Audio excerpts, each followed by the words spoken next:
रहे हैं क्रांति बुलेटिन न्यूज और मैं हूं आपके साथ आरती सिंह आजाद। रुक करते हैं आज की खास खबरों की ओर।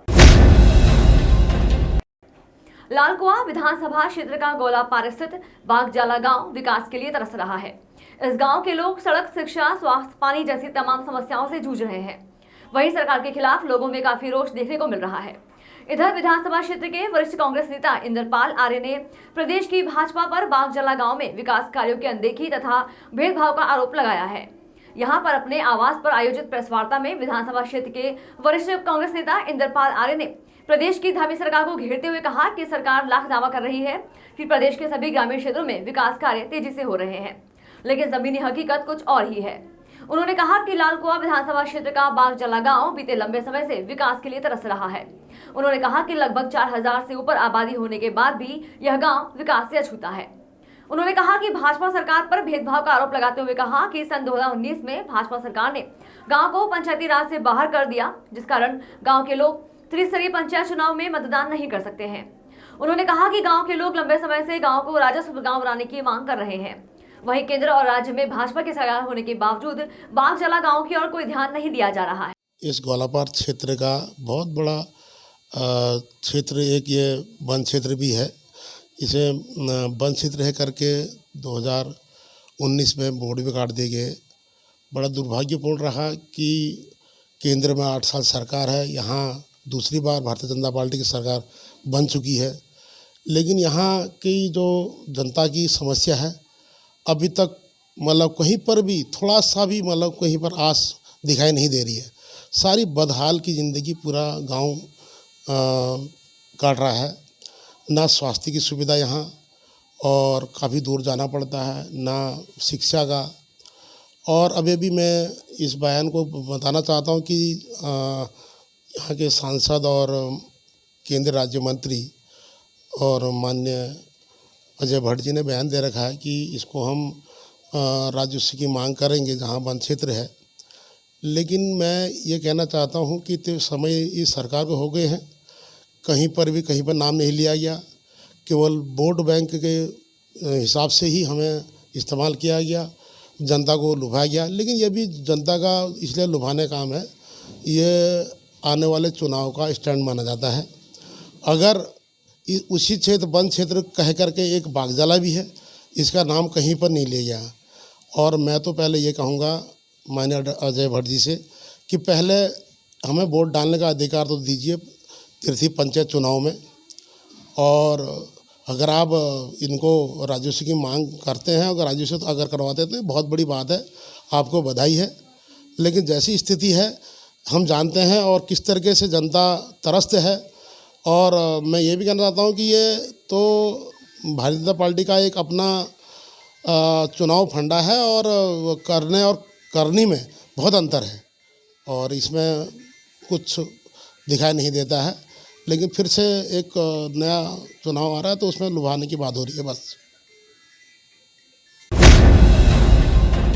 फुटपाथ के कारोबारी, रेडी पटरी के लघु व्यापारियों के सामूहिक संगठन लघु व्यापार एसोसिएशन के प्रांतीय अध्यक्ष संजय चोपड़ा के संयोजन में नगर आयुक्त के कार्यालय के प्रांगण में रेडी पटरी के लघु व्यापारियों की जनसुनवाई का कार्यक्रम आयोजित किया गया, जिसमें वेंडिंग जोन, अन्य स्थानों के लघु व्यापार एसोसिएशन के संगठनों के प्रतिनिधियों ने नगर आयुक्त दयानंद सरस्वती के सम्मुख जन सुनवाई के दौरान सार्वजनिक तौर पर अपनी समस्याओं के निदान के साथ रोड़ी बेलवाला में नगर निगम प्रशासन द्वारा विकसित किए गए pink vending zone, new smart vending zone, पुलजटवाड़ा, भगत सिंह चौक, सेक्टर 2 बरियल, विष्णु घाट, भीमगोड़ा, काली मंदिर, railway station, bus stand, new सब्जी मंडी, पंचदीप पार्किंग, बैरागी कैंप, कनखल, आर्यनगर चौक इत्यादि क्षेत्रों में वर्ष 2018 के सर्वे के अनुसार वेंडिंग जोन विकसित किए जाने की मांग को प्रमुखता से उठाया कि क्या नाम है, पिंक वेंडिंग जोन का एक तो उद्घाटन किया जाए और वहाँ लाइट की व्यवस्था की जाए। भी लाइट की व्यवस्था भी नहीं है, और वहाँ पे फर्श वगैरह भी डाले जाएं, मतलब उसको मार्केट ढंग से बनाई जाए,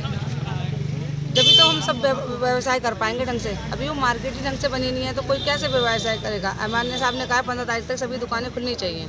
हम सभी बहनें सब दुकानें खोल देंगी, लेकिन हमारी समस्या यही है कि हमारी जितनी भी समस्याएं हैं उसे जल्द से जल्द पूरी की जाए। ऐसा तो हम सभी बहनों को कहेंगे कि भाई सभी लोग जल्द से जल्द दुकान खोलें। जब अपनी मांगे रख सकते हैं तो हमारा भी फर्ज बनता है कि उनके कहने के मुताबिक हम सब बहनें अपनी दुकानें खोलें। सभी की 100 दुकानें खुलनी चाहिए। दुकानें दिलवाना जी। हमारा काम है, लोगों को जगह दिलवाना। अब उसके बाद में जो निगम का अनुबंध है, अगर उसका कोई उल्लंघन करता है, कानून का उल्लंघन करता है, तो निगम स्वतंत्र है। निगम स्वतंत्र है, हम निगम का विरोध नहीं करेंगे इस विषय को लेकर, क्योंकि वेंडर जो है, जो नियम है, उस नियम का पालन आपको करना पड़ेगा।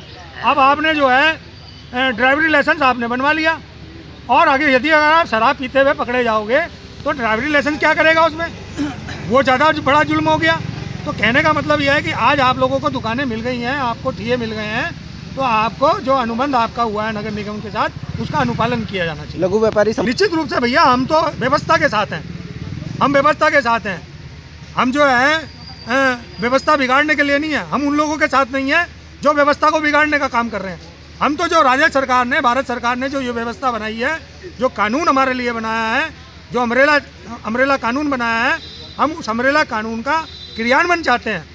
अगर निगम किसी प्रकार का, अगर कोई निगम के अनुबंध की अवहेलना करता है, तो निगम स्वतंत्र इस पर कार्रवाई करे। द्वारा एक तो हमारा स्मार्ट वेंडिंग जोन था, जो कि ललतारा ब्रिज पे स्थित था। दूसरा हम लोगों ने रोडीवेल वाला पे पिंक वेंडिंग जोन बनाया था, जो कि महिलाओं के लिए था। तो उसी को अब हम लोग इनॉग्रेट करने जा रहे हैं। तो उसमें कुछ समस्याएं थी उन लोगों की कि कुछ लाइट का इशू था, तो वो हम लोगों ने संबंधित को निर्देश किया है कि 7 दिवस में वो करेगा।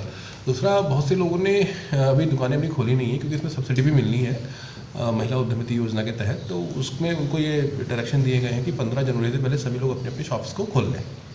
तो इसी के तहत ये लोग आज मिले थे, तो उनको उनकी चीज़ों को सुना गया है, और जैसे ही जो भी उचित होगा इस कार्य से कार्रवाई की जाएगी। मुख्यमंत्री पुष्कर सिंह धामी ने all media journalist association Uttarakhand की प्रदेश के पत्रकारों और पत्रकार संगठनों को एक मंच पर लाने के प्रयासों को सराहा है और कहा है कि सरकार और पत्रकारों दोनों को साझा उद्देश्य पारदर्शी प्रयासों से अधिकतम और व्यापक जनहित साधना है। All media journalist association Uttarakhand के प्रतिनिधि मंडल ने आज मुख्यमंत्री उत्तराखंड पुष्कर सिंह धामी से उनके कैंप कार्यालय में भेंट कर प्रदेश के पत्रकारों के सम्मान, सुरक्षा, आवास, पेंशन मान्यता आदि सामान्य समस्याओं पर चर्चा की।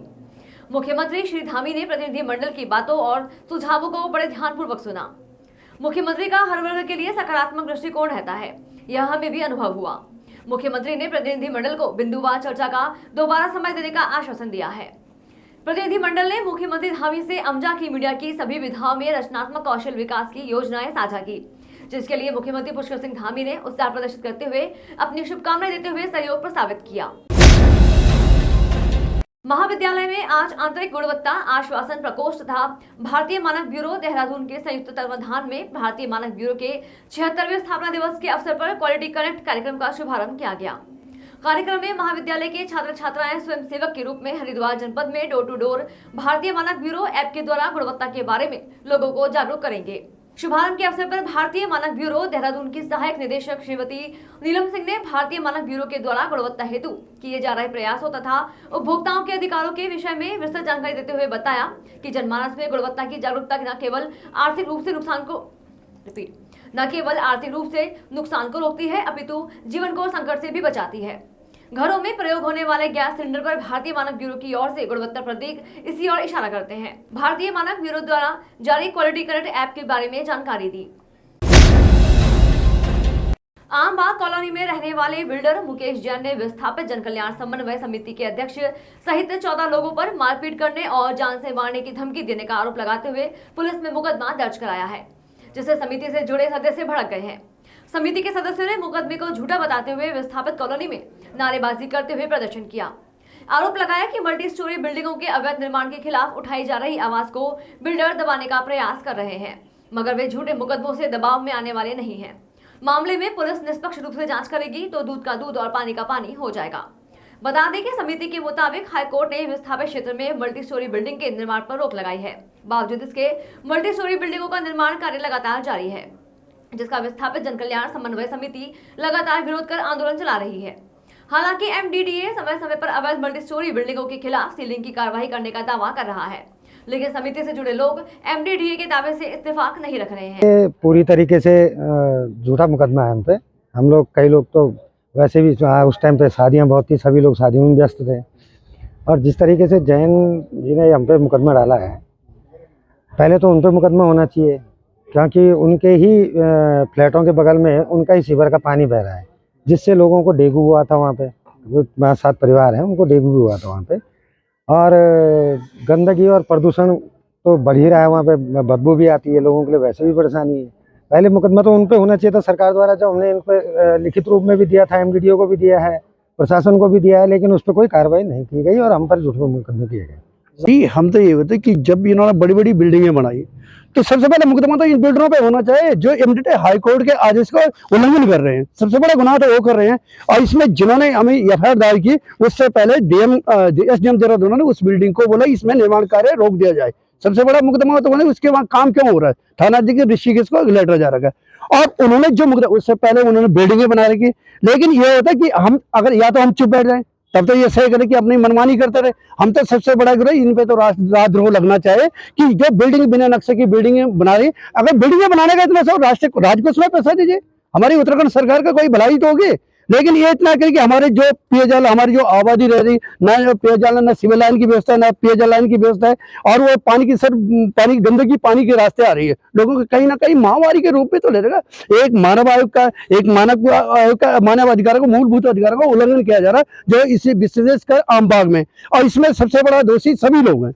हमारे जो एमडीडी विभाग है, एमडीडी विभाग का सबसे प्राइम दोषी माना जाएगा, क्योंकि हाई कोर्ट ने इस क्षेत्रों में रोक लगा दी। या तो हाई कोर्ट का डायरेक्ट खुला उल्लंघन करें। अगर हम हाई कोर्ट जब हाई कोर्ट या शासन प्रशासन उस काम को रोकने में अक्षम है तो जनता ने जन आंदोलन करके उन काम रोकने में उन्होंने पैरवी की। और जब पैरवी करने का नाम है तो प्रेशर में उन्होंने क्या मुकदमे दायर कर दी, जबकि गलत है। अगर मुकदमे हमें कोई दिक्कत नहीं, हम अब हमारे ये मुकदमे अब मान्य कोर्ट पे हम करेंगे कि मुकदमे वो छानबीन हो जाएगी, लेकिन हमारा आंदोलन जारी।